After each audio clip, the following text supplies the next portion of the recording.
In the summer of 2012, the tempo of the city approached hysteria. The temperature hit record peaks, and the school year loomed closer in a steady golden roar. The classes were harder, the summer assignments were longer, the school seemed larger, and the shorter break had backfired, making the students wilder. AP Comp was luring the young and ambitious, and I was one of them. Well, if I think about it, the history of the summer really began the night I went over to my cousin Daisy's for dinner.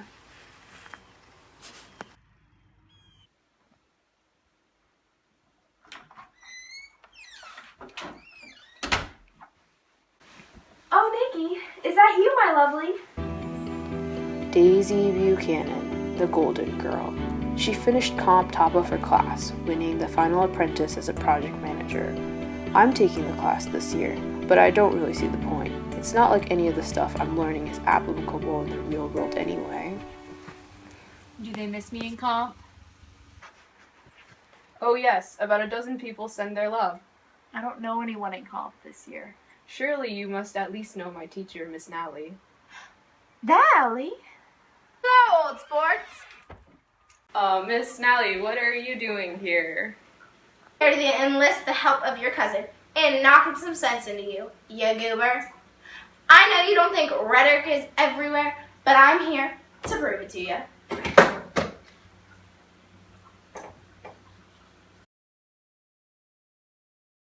What's the most resilient parasite? An idea. A single idea from the human mind can build cities. An idea can transform the world and rewrite all the rules, which is why I have to steal it. I need you to perform a deception. A deception? You want us to plant an idea? Yes. Robert Fisher is a target. His company is one step away from becoming an energy superpower. We need to stop him. We need to deceive him into believing that he needs to break up his company. In a deep dream state, your conscious are lowered and your thoughts are vulnerable. We can plant a seed into a man's mind. That seed grows into an idea. This idea defines him. It will come to change everything about him. Okay, to make this work, we need to manipulate Fisher into wanting to break up his own company. Also, don't let him know that he's dreaming. Go along with everything in the dream. Stay in character. Acknowledge the setting. Do anything it takes to prevent him from thinking that this is all. Let's just skip ahead for the time being.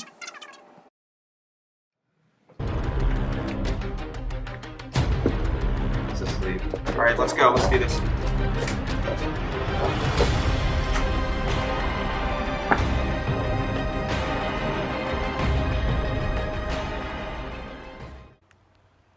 Where are we? I believe this is Ariadne's dream, but I don't see her or Fisher anywhere. Wait, is that her right over there? You're impossibly fast and strong. Your skin is pale white and ice cold. What is she doing? Just get down and let her continue. She knows what she's doing.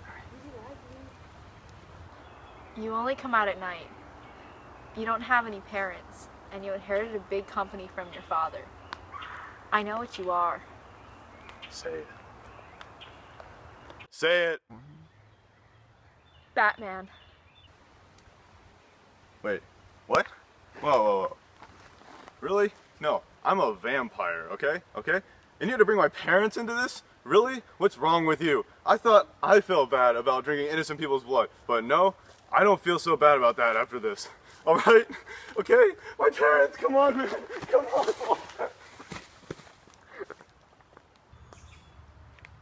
Well, that didn't work.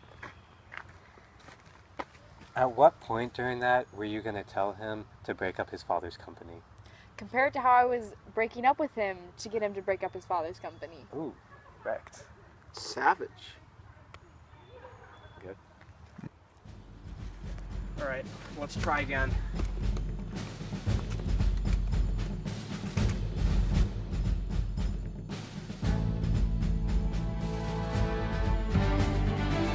Let's get down to business to defeat the Huns.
as a coursing river, with all the force of a great typhoon.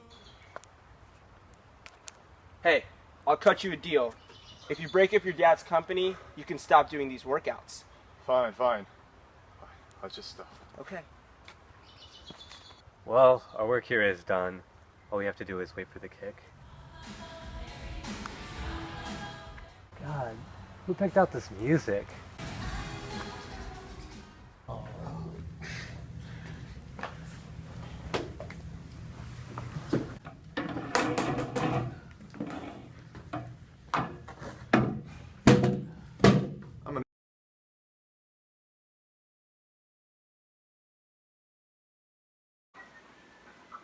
What was that? For the first time since I had been lured into AP Comp, I saw Nally smile. She had one of those rare smiles with a quality of eternal reassurance in it that you may come across 4 or 5 times in life. It understood you just as you wanted to be understood, believed in you as you would like to believe in yourself. What's rhetoric? Rhetoric is everywhere. A little more would be helpful. Rhetoric is the way people, places, and objects communicate with each other to make an argument about something. Is this a joke to you? That was literally just a parody of Inception that you found on YouTube. Like, the only argument that it made was that Fisher is really stupid. I'm going to kick your chair! Daisy, tell him what you learned in comp. How on earth do you think that I caught the tone shift from serious and direct to humorous and lighthearted that was used to engage the audience of teenagers and strengthen the argument through exemplification? The spoof argues that an idea is the strongest thing possible, so even though the seemingly absurd scenarios are presented, the creators are able to enforce the original film's argument. Of course, I caught all this on top of your observation that Fisher's stupid. Well, Nally, I think we've sufficiently stunned him. Shall we move on to the next piece? This one goes out to all the undecideds out there, bro. Do the right thing.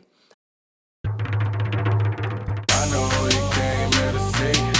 If you a freak, then you come on with me. And I know what you came here to do. Now bust it open, let me see you get loose. It's going down for real.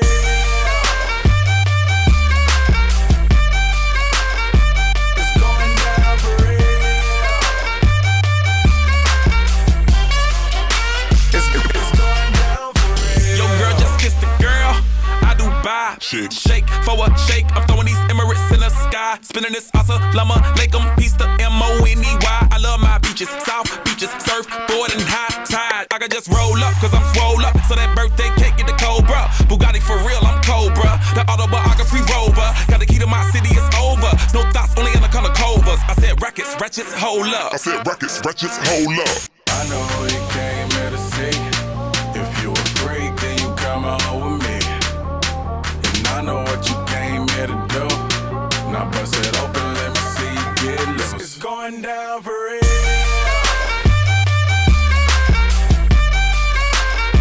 It's going down for real. And they already know me. It's going down further than femurs. Girls get wetter than Katrina. You're my girl, you never seen her. Cause my tins by limousines. My touch say it's the Midas. We the plus, your man a minus. My team blowing on that slam. Make you cough, that's bronchitis. Put your hands up. It's a stick up, no more makeup. Get that ass on the floor, ladies. Put your lipstick up. Double entendre, double entendre. While you hating, I get money. Then I double up conquers. I know you came here to see. If you a freak, then you come on with me. And I know what you came here to do. Now bust it open, let me see you get loose. It's going down for real.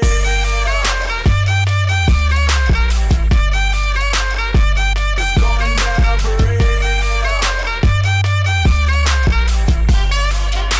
It's going down for real.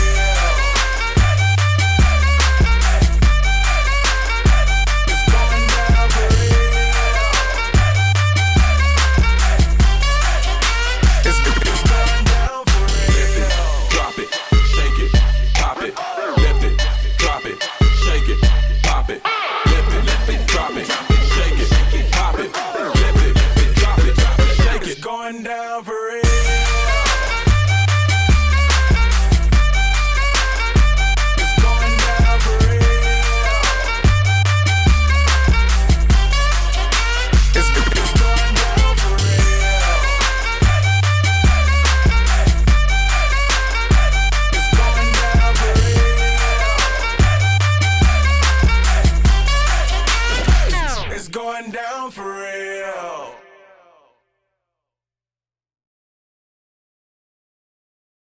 You're a higher achiever, but have you achieved enough for the glory? Did the Young Trust Funds just give you a shout out? They are some of my more prestigious alumni. What have you gathered from the music video? I don't know what kind of teacher you are for making me watch that. It's kind of sketchy if you ask me. Oh well, what happens in comp stays in comp. Let's start by breaking down the visual aspects and how it appeals to the audience and the ethos. Did you see all the money blowing around? The only thing crazy teenagers these days want to do is make it rain. Just the fact that there was money blowing around made the whole music video more bearable to watch. And then the ethos. They gave me a shout out. Obviously, they know what's up. And the repetition of the chorus drills the main idea of the song into the brains of the audience. It's going down for real.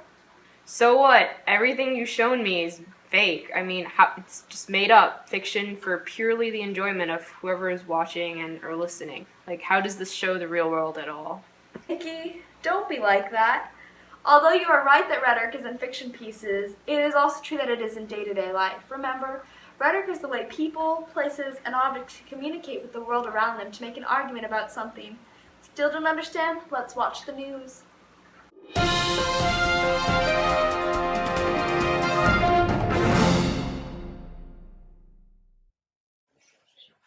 This just in, we are getting word from reporters in Kenya that a group of al-Shabaab militants targeting non-Muslims began an attack early this morning at Garissa University. It is said that the death total is up to 147 and 79 people injured. 4 gunmen died via suicide vests, and all the students were accounted for.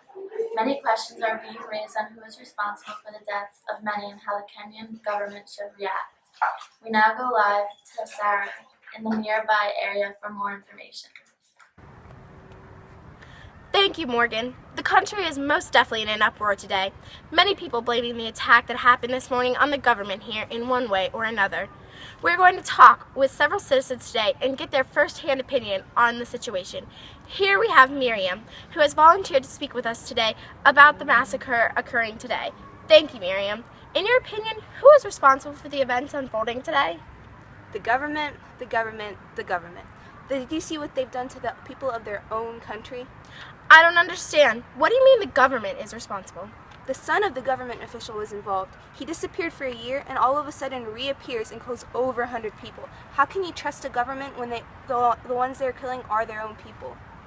Thank you, Miriam. Now we're talking with another local, Vinay. How do you think this crisis could have been avoided? I believe strongly that the university is at fault here. Without adequate security, something was bound to happen. It was just a matter of when.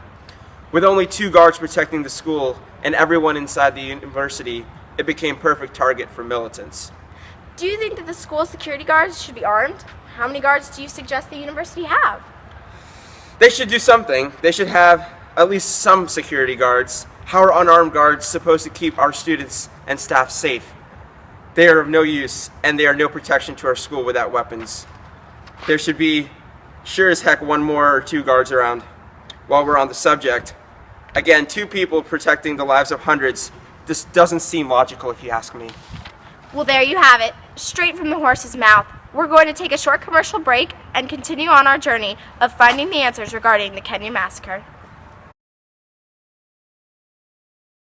It's discreet, it's comfortable, that's right. Hi, I'm Billy Mays here for Tampax. It's not just a feminine hygiene brand, it's a way of life. With quieter packaging and slim applicators, you can store them virtually anywhere undetected. Designed to help you feel cleaner and freer during that time of month. Call now and we'll send you a box for just $10.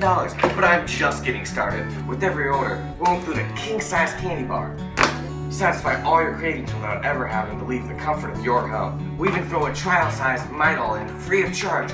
Call right now and we'll double this entire offer absolutely free. Just pay separate shipping and handling. You get it all, a huge value for just $10. Call 1-800-TAMPAX to order yours today. Remember, it's not a tampon unless it's Tampax. And we're back. We have so much left to talk about, so make sure you don't go anywhere. Here with me now is Art. Now, sir, it sounds to me like you're kind of a middle of the 2 opposites we heard before the commercial break. Tell us what you think. We want safety. We want security. Hi, Mom. Now, who do you want the safety and security from? Protection by the government. Protection by the government. Right. You heard it here first, folks. Citizens of Kenya seem to be chanting out that they want more security measures taken by their government. They want their safety to stem from their protectors. Who would have ever guessed? Last but certainly not least, we talk with Tyler. Everyone at home is dying to know, what should the government do in reaction to the attack on the Christian students at Garissa University? Retaliate. They should be going after those terrorists as we speak. You eliminate the bad guy, you eliminate the problem. Thank you to everyone we talked to here today. I'm Sarah, bringing you the latest news stories in the quickest way. Back to you, Morgan. Thank you, Sarah. And if the viewers at home would like to know more about the story today, go to our webpage, www.xyz.com, for more information. Thank you to everyone out there watching XYZ News. I'm Morgan and signing off. We'll see you right back here tomorrow. That ad. Excuse you, you whine about how there's no rhetoric in the real world, and then I give you an entirely legitimate news story, and you look at that ridiculous ad. What Natalie is trying to say is that the news segment from several weeks ago that just miraculously popped up is a very good example of how serious and productive members of society utilize rhetoric to convey information the way they want. Did you see how each citizen was interviewed contributed something special to the ongoing conversation? Basically, the reporter wanted to portray the events in Kenya as something generating all sorts of controversy and perspectives. All the different people made it seem like she knew what she was doing and that she had researched her topic thoroughly. By acknowledging all the sides, the news station creates the appearance of an unbiased story. But what about the ad? I still don't really get what that has to do with anything, really. The creator of the ad utilized speaker credibility to make the product more appealing. Having a well-known person such as Billy Mays endorse the product, the viewer will be more inclined to purchase. They gear the ad towards the target audience of young to mid-aged women by appealing towards the interest in choosing such a hunk as a spokesperson. Wow. So Comp taught you all of that, huh? So you see, future sophomores and juniors considering taking AP Comp, you will learn. As I sit here today, soul shattered by the sheer agony that was junior year, brooding on the old, unknown world, I can still remember the wonder when I first picked out that sliver of rhetoric at the end of that one summer night. And throughout the AP Language and Composition class, you will learn that rhetoric is indeed everywhere. You will be able to decipher it in even the most obscure areas of life, in stores, movies, archaic texts, more. Comp was worth it. Fear not the end grade. A's eluded us, but that's no matter. Tomorrow we will run faster, stretch out our arms further, and one fine morning. So we work on, students against the world, borne forward ceaselessly into senior year.